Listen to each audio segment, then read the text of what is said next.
با سلام خدمت همه بازدیدکنندگان عزیز. خیلی خیلی خوش اومدید به یه آموزش دیگه، یه بخش دیگه.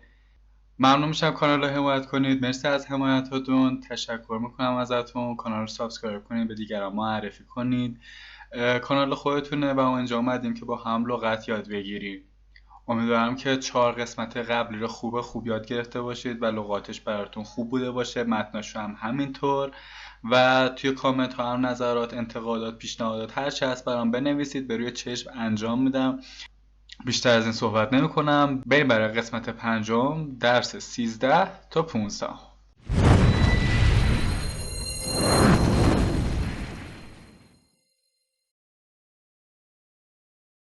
Accounting. People study accounting so they can deal with money and finance properly. اسم هست به معنی حسابداری. He works for an accounting firm. او برای یک شرکت حسابداری کار میکنه. Appeal. To appeal to someone is to be interesting or attractive. فعل هست به معنی جالب بودن، خوشایند بودن، جذاب بودن. Sleeping all day appeals to me, but I have to go to school. برای من همه روز را خوابیدن خوشاینده، اما باید به مدرسه برم. Assume. To assume something is to think that it is true, even with no proof. فعل هست به معنی فرض کردن، پنداشتن. I assume you are both familiar with this plan. من فرض میکنم که شما هر دو با این طرح آشنا هستید. Borrow. To borrow something is to take it and then give it back later. فعل هست به معنی قرض گرفتن. Can I borrow a pencil to use today? I'll give it back to you tomorrow. میتونم امروز یه مداد برای استفاده قرض بگیرم؟ فردا اونا به شما پس میدم. Client. A client is a person or business that pays another to do a service. اسم هست به معنی مشتری. She has many clients who enjoy coming to her salon. او مشتریای زیادی داره که از اومدن به سالن او لذت میبرند. Downtown. The downtown area is the center of most cities. اسم هست به معنی مرکز شهر. The downtown area is filled with many tall buildings. منطقه مرکز شهر پر از ساختمان‌های بلنده. Dull. If something is dull, it is not exciting. صفت هست به معنی کسل کننده، ملال‌آور. The movie was very dull. I fell asleep watching it. فیلم خیلی کسل کننده بود. حین تماشای اون خوابم برد. Embarrass. To embarrass people is to make them feel ashamed or foolish. فعل هست به معنی شرمنده کردن، دست پاچه کردن. He was embarrassed when he couldn't remember her name. او وقتی که نتونست نام دختر رو به یاد بیاره شرمنده شد. Fare. A fare is an amount of money paid to use a bus, train, or taxi. اسم هست به معنی اینکه توی اتوبوس، قطار، تاکسی میریم کرایه پرداخت میکنیم. Since he is a senior, my grandfather pays a low fare for the bus. از اونه که پدر بزرگم بازنشسته است کرایه کمی برای اتوبوس میپردازه. Former. Former describes something that used to be but is not anymore. صفت هست به معنی قبل، قبلی، سابقه، گذشته. The hotel, a former castle, was built over 200 years ago. این هتل قلعه سابق 200 سال پیش ساخته شده. Found. To found a company or organization means to start it. فعل هست به معنی تأسیس کردن، بنا کردن، راه اندازی کردن، پایه‌گذاری کردن. The Pilgrims founded one of the first colonies in the United States. زائرها یکی از نخستین جامعه‌های مستعمراتی را در ایالات متحده پایه‌گذاری کردند. Invest. To invest means to use money in a way that will bring a profit later. فعل هست معنی سرمایه گذاری کردن. I invested money in a new building that should bring me a profit. من پولم را در یک ساختمان جدید که باید برایم سود بیاره سرمایه گذاری کردم. Loan. A loan is something, usually money, that one person lends to another. اسم هست معنی قرض، وام.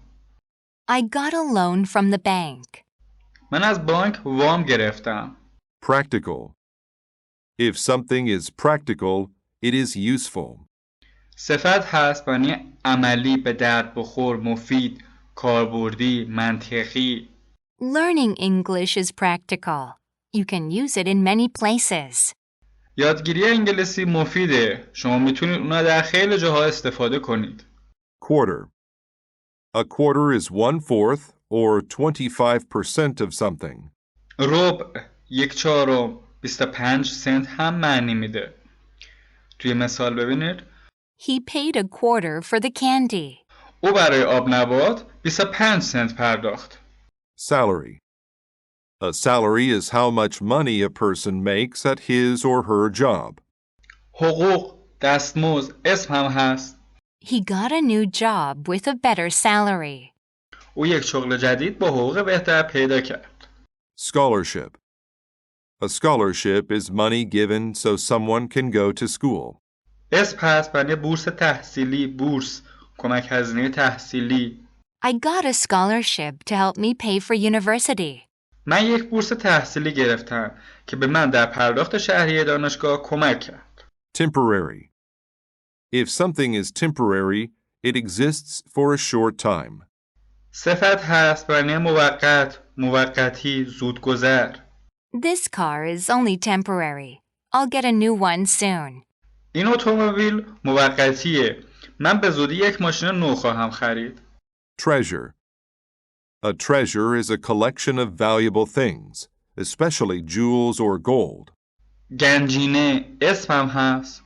They became very rich when they found the buried treasure. اونا وقتی که اون گنجینه دفن شده رو پیدا کردن خیلی ثروتمند شدند.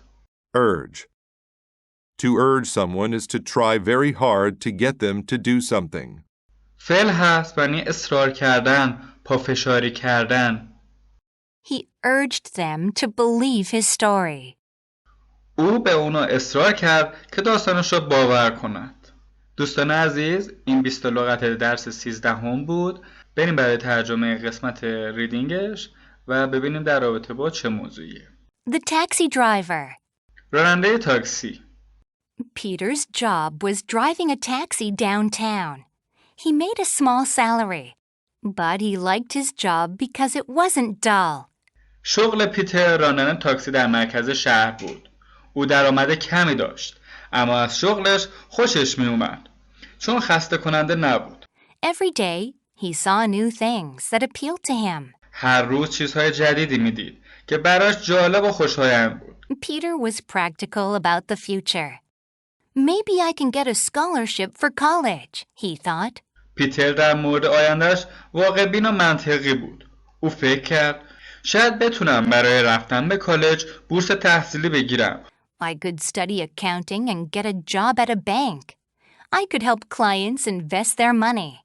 اون وقت میتونم حسابداری بخونم و یه شغل در یک بانک بگیرم. میتونم به مشتری‌ها کمک کنم که پولهای خود را سرمایه گذاری کنند. Peter stopped to pick up a passenger. Where to? He asked. پیتر ایستاد تا مسافری را سوار کنه. پرسید کجا می روی؟ Go to the 4th Street Bank and don't talk to me. I've had a rough day. The man said. مرد گفت برو به بانک فورت استریت و با من حرف نزن. من روز سختی داشتم. Peter was a peaceful person, so he was not angry. When they stopped, the man's fare came to $10.25. پیتر مرد آرامی بود و خشمگین نشد. وقتی که توقف کردن، کرایه اومد $10.25 شده بود. He put his hands in his pockets. I can't find my wallet, he said. I can't pay the fare. مرد دستایش رو توی جیبهایش کرد و گفت نمیتونم کیف پولم رو پیدا کنم. نمیتونم کرایه رو بپردازم. Peter said, I'll give you a temporary loan. You can borrow $10.25 from me. پیتر گفت شاید بتونم موقتا قرضی به تو بدم. تو میتونی $10.25 از من قرض بگیری. The man was embarrassed and said, I was mean to you, but now I want to help you. مرد خجالت زده شد و گفت من با تو رفتار بدی داشتم ولی حالا خوام به تو کمک کنم. I founded this bank. I want to give you $100. من این بانک رو تأسیس کردم. میخوام $1000 به تو بدم. That much money was like a treasure to Peter. The man urged him to take the money, but he didn't. اون مقدار پول زیاد برای پیتر مثل یک گنج بود. مرد به او اصرار کرد که پول رو بگیره اما پیتر نپذیرفت. You're an honest person, the man said. I assumed you would take it. I want you to work for me. مرد گفت تو آدم شریفی هستی. تصور کردم اون رو میگیری. من میخوام که برای من کار کنی. The next day, Peter started his job at the bank. He was happy to leave his former job. روز بعد پیتر کارش رو در بانک شروع کرد. او خوشحال بود که شغل قبلش رو ترک کرده بود. دوستان عزیز، اینم از متن درس 13. امیدوارم از راننده تاکسی هم خوشتون اومده باشه. بریم برای قسمت بعدی و درس 14. Coach. A coach is a person who teaches sports. اسم هست معنی معلم خصوصی، به معنی مربی ورزش هم معنی میده. My coach gets very excited during games. مربی من در طی بازی‌ها خیلی هیجان زده میشه. Control. To control something is to make it do what you want. فعل هست معنی هدایت کردن، تنظیم کردن، کنترل کردن احساسات و غیرم معنی میده. To control the TV, just push the buttons. برای تنظیم کردن تلویزیون فقط این دکمه ها رو فشار بده. Description. A description of someone or something says what they are like. اسم هست معنی توصیف، تعریف، تشریح، وصف، شرح. I gave a description of the man with the gun and hat to the police. من شرح و توصیفی از اون مرد با اسلحه و کلاهش به پلیس دادم. Direct. If something is direct, it goes straight between two places. صفت هست معنی مستقیم، راست، سرراست، رک، صریح. The green path is a direct route to my house. اون راه سبز مسیر مستقیم به طرف خانه منه. Exam. An exam is a test. اسم هست معنی امتحان، آزمون، تست. I did some practice questions for the math exam on the board. من تعدادی سوال تمرینی برای ریاضیات بر روی تخته حل کردم. Example. An example of something is a thing that is typical of it. اسم هست معنی نمونه، مثال. Cola is an example of a soft drink. کوکاکولا نمونه از نوشیدنی بدون الکل. Limit. A limit is the largest or smallest amount of something that you allow. اسم هست معنی محدودیت، حد و مرز، حد و حدود. My mother put a limit on how much I could use the phone. مادرم برای مقدار زمانی که میتونستم از تلفن استفاده کنم حد و مرزی گذاشت. Local. If something is local, it is nearby. صفت هست معنی محلی. The local market in my neighborhood sells all the food we need. بازار محلی که تو همسایگی منه تمام غذاهایی را که نیاز داریم میفروشه. Magical. Magical describes a quality that makes someone or something special. صفت هست معنی جادویی، سحرآمیز، شگفت‌انگیز. The fireworks made the night sky look so magical. آتشبازی ها باعث شدن که آسمان شب خیلی شگفت‌انگیز به نظر برسه. Mail. Mail is letters and other things sent to people. اسم هست به معنی پست، نامه، نامه‌های پستی، محموله‌های پستی، بسته پستی. I get a lot of mail because I have friends all over the world. من تعداد زیادی نامه دریافت میکنم چون در سراسر جهان دوستانی دارم. Novel. A novel is a book that tells a story. اسم هست معنی رمان. He wrote a great novel about ancient China. او یک رمان عالی در مورد چین باستان نوشت. Outline. An outline is the plan for a story or essay. اسم هست به معنی طرح کلی، خطوط کلی، رؤوس مطالب، نکات عمده. Before I wrote my essay, I made an outline. قبل از اینکه این مقاله رو بنویسم، یک طرح کلی ریختم. Poet. A poet is a person who writes poems. اسم هست معنی شاعر. William Shakespeare was one of the greatest poets. ویلیام شکسپیر یکی از بزرگترین شاعران بود. Print. To print something is to put it onto paper. فعل هست به معنی چاپ کردن، با حروف جدا نوشتن. Make sure that you print your name clearly. مطمئن باش که نام خودتو به طور واضح چاپ کنی. Scene. A scene is one part of a book or movie. اسم هست معنی صحنه، محل وقوع، وضعیت. A movie is made up of many short pieces or scenes. یک فیلم از تعداد زیاد قطعه یا صحنه درست میشه. Sheet. A sheet is a thin, flat piece of paper. به معنی ورقه. ورقه حالا میتونه شیشه، آهن، چوب، کاغذ باشه. I only needed a single sheet of paper to do my homework. من فقط به یک ورق کاغذ نیاز داشتم تا تکلیفم را انجام بدم. Silly. People who are silly show a lack of serious thought. صفت هست به معنی احمق، نادان، نفهم، احمقانه. I made a silly mistake of dropping Mom's face. من اشتباه احمقانه مرتکب شدم که گلدان مادرم را به زمین انداختم. Store. A store is a place where you can buy things. اسم هست به معنی فروشگاه، مغازه، دکان. I picked up a few things at the grocery store. من چند تا چیز از فروشگاه خارابور فروشی خریدم. Suffer. To suffer is to feel pain. فعل هست به معنی رنج کشیدن، درد کشیدن، ناراحتی کشیدن. Her headache made her suffer all day. سردرد باعث شد همه روز درد بکشم. Technology. Technology is new things made by using science. اسم هست به معنی فناوری، تکنولوژی. He loves technology, such as laptop computers. او فناوری‌های مثل کامپیوتر لپتاپ را دوست داره. دوستان عزیز، اینم 20 لغت درس 14. بریم برای متن این بخش. A magical book. کتاب جادویی. Sarah loved to read. She read novels and poems. She loved the beautiful descriptions and phrases.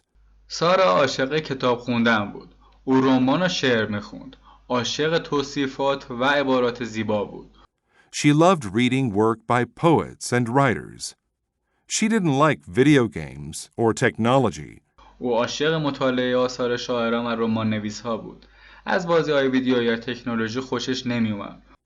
She was on the basketball team, but she didn't like sports. Her parents made her play basketball. او در تیم بسکتبال بود اما ورزش دوست نداشت. والدینش او را مجبور کرده بودند که بسکتبال بازی کنه. In fact, Sarah's parents made her do many things. But she didn't want to do those things. She just wanted to sit and read all day. در حقیقت پدر و مادر سارا او را وادار میکردن که کارهای زیادی انجام بده، اما او دلش نمیخواست اون کارا را انجام بده. او فقط میخواست بشینه و همه روز کتاب بخونه. One day, a small book came in the mail. It was for Sarah. The book looked very special. روزی از طریق پست کتاب کوچکی اومد. او برای سارا بود. کتاب خاصی به نظر می رسید. It was printed on sheets of gold. Sarah began to read. The outline of the story was simple. روی ورقه‌های طلایی چاپ شده بود. سارا شروع به خوندن اون کرد. طرح کلی داستان ساده بود. It was about a magical place. Strange things happened there. راجع به مکان جادویی بود و چیزهای عجیبی در اونجا رخ داده بود.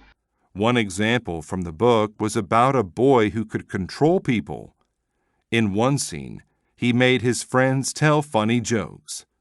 یه مورد از کتاب راجع به پسری بود که میتونست مردم رو کنترل کنه. در یه صحنه پسر دوستاش وادار کرد جوکای سرگرم کننده بگه. Sarah loved the book. She read it all the time. Then something strange happened. سارا عاشق کتاب شد.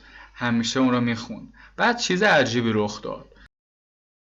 The book gave Sarah a special power. She could control other people. She was like the boy in the book. کتاب به سارا قدرت خاصی داد. حالا سارا میتونست دیگران رو کنترل کنه. سارا مثل پسر توی کتاب شده بود. During one exam, she made her friend tell silly jokes. Her friend got in trouble. در طی یک امتحان مدرسه سارا دوستاش رو وادار کرد جوکای احمقانه بگه و دوستاش به دردسر افتادند. After school, Sarah did not make a direct trip home. On the way, she went to the local store. بعد از مدرسه سارا مستقیم به خونه نرفت. بین راه او به مغازه محلی رفت. She wanted to play more tricks on people. She made problems. She made people fall down. She laughed and had fun. دلش میخواست حقه و تردستی‌های بیشتری برای مردم اجرا کنه و دردسرهایی به وجود بیاره. باعث شد مردم رو زمین بخورن و به اونا خندید و سرگرم شد. Finally, she left and started to walk home. Then she saw something. Her basketball coach was about to walk in front of a bus. He was looking the other way. سرانجام اون محل رو ترک کرد و به خانه رفت. سپس چیزی دید. مربی بسکتبالش داشت از جلوی اتوبوس رد میشد و طرف دیگری را نگاه میکرد. She had to stop him. She used her power. She controlled him. She made him stop walking. سارا باید او را متوقف میکرد. او از قدرتش استفاده کرد و مربی را کنترل کرد و وادارش کرد بایسته. Sarah learned something that day. It was better to help people than make them suffer. So she put a limit on how she used her power. سارا او روز چیز یاد گرفت. اینکه بهتره به جای اینکه باعث بشه مردم رنج بکشن اونا رو کمک کنه. بنابراین برای نحوه استفاده از قدرتش حد و مرز گذاشت. She did not want to do bad things with it anymore. She only wanted to do good. او دیگه دلش نمیخواست با قدرتش کارهای بد انجام بده. او فقط دلش میخواست کارهای خوب انجام بده. این هم داستان سارا و کتاب جادوییش. امیدوارم لذت برده باشید. بریم برای قسمت بعدی و درس 15 و لغات این بخش. Across. To go across something is to go to the other side of it. حرف اضافه هست به معنی سر تا سر، از وسطه. He walked across the board to the other side. او از وسط تخته عبور کرد و به اون طرفش رفت. Breathe. To breathe means to let air go in and out of your body. فعل هست معنی نفس کشیدن، تنفس کردن. We need strong, healthy lungs to help us breathe well. ما به ریه‌های قوی سالم نیاز داریم تا به ما کمک کنه بتونیم به خوبی تنفس کنیم. Characteristic. A characteristic is something that shows what a person or a thing is like. اسم هست معنی ویژگی، خصوصیت، مشخصه. One characteristic of tigers is their black stripes. یکی از ویژگی‌های ببرها راه‌های سیاه اوناست. Consume. To consume something means to eat or drink it. فعل هست به معنی خوردن، نوشیدن، مصرف کردن. Jack consumed a whole plate of spaghetti. جک یه بشقاب کامل اسپاگتی رو خورد. Excite. To excite someone means to make them happy and interested. فعل هست به معنی هیجان زده کردن، برانگیختن، تحریک کردن. I heard about the school dance on Friday. This excited me. من درباره رقص مدرسه در روز جمعه با خبر شدم. این خبر مرا هیجان زده کرد. Extremely. If something is extremely good, it is very, very good. قید هست معنی بسیار، خیلی، زیاد، بی‌نهایت. I was extremely worried about him. من راجع به او خیلی نگران بودم. بسیار نگران بودم. Fear. Fear is the feeling of being afraid. اسم هست به معنی ترس، وحشت، هراس. I have a great fear of skateboarding. من از اسکیت سواری وحشت زیادی دارم. Fortunate. If you are fortunate, you are lucky. صفت هست به معنی خوششانس، موفق، خوشبخت. I was fortunate to get a seat. خوششانس بودم که یک جا پیدا کردم. Happen. If someone happens to do something, he or she does it by chance. فعل هست معنی رخ دادن، اتفاق افتادن، پیش اومدن. I happened to meet some new friends at school today. امروز توی مدرسه به طور اتفاقی چند تا دوست جدید پیدا کردم. Length. The length of something is how long it is from one end to the other. اسم هست معنی طول، درازا. The length of the floor is 3 meters. طول کف اتاق 3 متره. Mistake. A mistake is something you do wrong. اسم هست معنی اشتباه، خطا. My boss always yells at me when I make a mistake. رئیس من همیشه وقتی مرتکب اشتباه میشم سرم داد میزنه. Observe. To observe something is to watch it. فعل هست به معنی تماشا کردن، مشاهده کردن، دیدن. Brian observed the sun rising over the mountains. برایان طلوع خورشید از فراز کوهستان را مشاهده کرد. Opportunity. An opportunity is a chance to do something. اسم هست معنی فرصت، موقعیت، مجال. I had an opportunity to take pictures in the jungle. من فرصت اون رو داشتم که در جنگل عکس بگیرم. Prize. A prize is something of value that is given to the winner. اسم هست معنی جایزه. I won a prize for getting the best grade on my science test. من برای اینکه بهترین نمره در امتحان علوم کسب کردم جایزه گرفتم. Race. A race is a contest to see who is the fastest. اسم هست معنی مسابقه، رقابت، مبارزه. Paul is a fast runner, so he easily won the race. پاول یک دونده سریعه، بنابراین به راحتی در مسابقه برنده شد. Realize. To realize is to suddenly understand. فعل هست معنی فهمیدن، پی بردن، درک کردن، دریافتن. After I left my house, I realized that I left the light on. بعد از اینکه خانه ام رو ترک کردم فهمیدم که چراغا رو روشن گذاشتم. Respond. To respond is to give an answer to what someone else said. فعل هست معنی پاسخ دادن، جواب دادن، واکنش نشان دادن.